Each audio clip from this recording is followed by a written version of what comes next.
Hey there, Michael Kuhlman here. It's a rainy day here in Altamont Springs, Florida. Um, Thanks for clicking on the video. The clip you're about to watch is part of actually like an hour and 40 long minute video that I kind of put together where I reviewed a bunch of other books and authors, the books off my shelf. So if you're interested in this clip, check out that larger video. Thank you for clicking on the video. Let's go with... Oh, this is a great one. I read this one very recently. So this is my first Philip K. Dick novel. He is a sci-fi writer that, if you guys are watching this video, you've already heard of him, most likely. This one is Do Androids Dream of Electric Sheep? So this is one that they based Blade Runner off of. I watched the first Blade Runner movie. Thought it was good. It's a classic. It's fine. A little boring, in my opinion.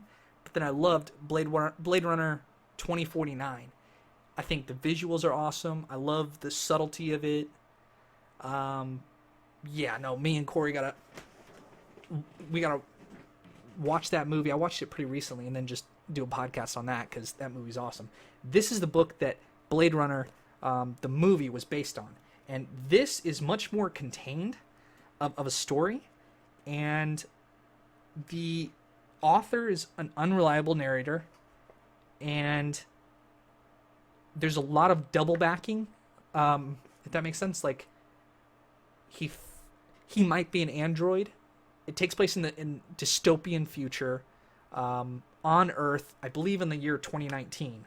So, I mean, this was written in the 60s, but it doesn't feel like it was written in the 60s at all. It feels like a very contemporary novel. And it's very dark setting, almost like a cyberpunk feel, I would say. And I mean, if you've seen the films or know anything about it, I mean, you know it's very close to the setting that's in the book.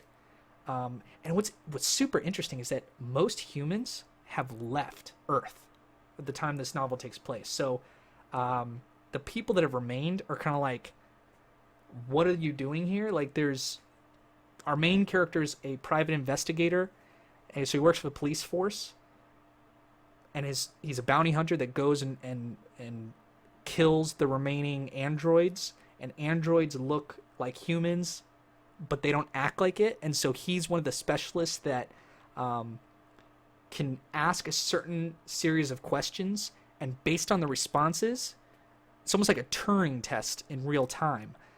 If you guys have watched the movie Ex Machina, which if you haven't, you need to go pirate that or Netflix it or something, because that movie's awesome. You do a Turing test where you ask a certain amount of questions, and he can gauge based on the responses if it's an android or not, and his job is to kind of kill the android and shoot him. And it's just so interesting because certain cops within this novel start doing the test on him, and he fails certain aspects of it, and then there's kind of this ring around the rosy of, are you an android? Am I an android? And it's the way it's written. It's very, it's very fast and witty.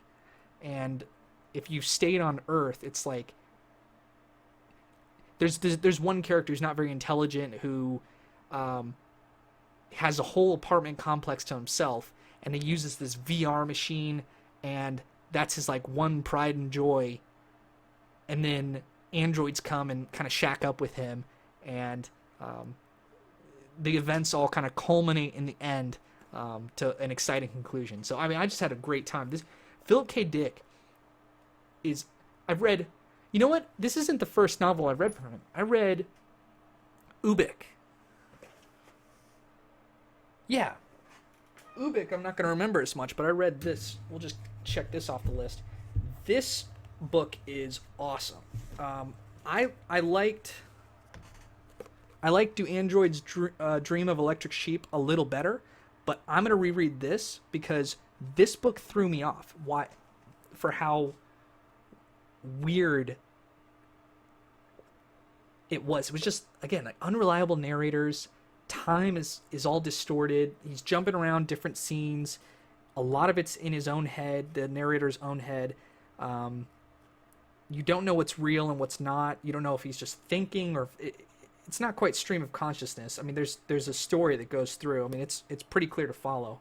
But yeah, I mean, this book was awesome too. I'm gonna reread this and give a better update of that. All right, we're gonna keep